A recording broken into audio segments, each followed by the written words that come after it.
Venlafaxine tablets and capsules can be either standard or slow release. Standard tablets release the venlafaxine into your system as soon as you swallow them. Slow release tablets and capsules are released into your system gradually.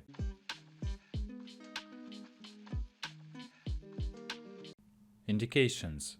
Venlafaxine is used to treat depression. It is also used to treat general anxiety disorder, social anxiety disorder, and panic disorder. Venlafaxine belongs to a group of medicines known as serotonin and norepinephrine reuptake inhibitors. These medicines are thought to work by increasing the activity of a chemical called serotonin in the brain.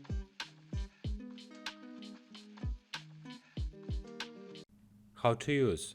Always take venlafaxine exactly as your doctor has told you. You should check with your doctor or pharmacist if you are not sure. The usual recommended starting dose is 75 mg per day in divided doses.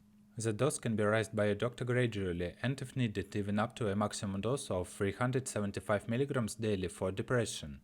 Take venlafaxine at approximately the same time each day, in the morning and in the evening. Venlafaxine should be taken with food. If you have liver or kidney problems, talk to your doctor since your dose of venlafaxine may need to be different. The 37.5 mg tablets and 75 mg tablets come in special calendar packs which help you remember to take your tablets when you should.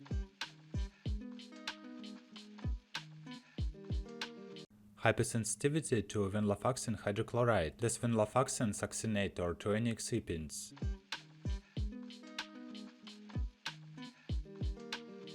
Precautions while taking venlafaxine. Avoid alcohol while you are taking venlafaxine, especially when you first start treatment. Drinking alcohol while taking venlafaxine can cause drowsiness and affect concentration, putting you at risk of falls and other accidents. It can also cause agitation, aggression, and forgetfulness.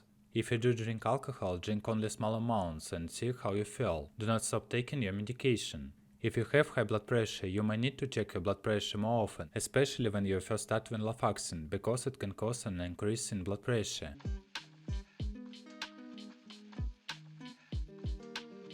Side effects. Nausea, drowsiness, dizziness, dry mouth, constipation, loss of appetite, blurred vision, nervousness, trouble sleeping, unusual sweating, or yawning may occur. If any of these effects last or get worse, tell your doctor promptly. This medication may raise your blood pressure. Check your blood pressure regularly and tell your doctor if the results are high. Tell your doctor right away if you have any serious side effects, including easy breathing, bleeding, decreased interest in sex, changes in sexual ability, muscle cramps, weakness, shaking, tremor.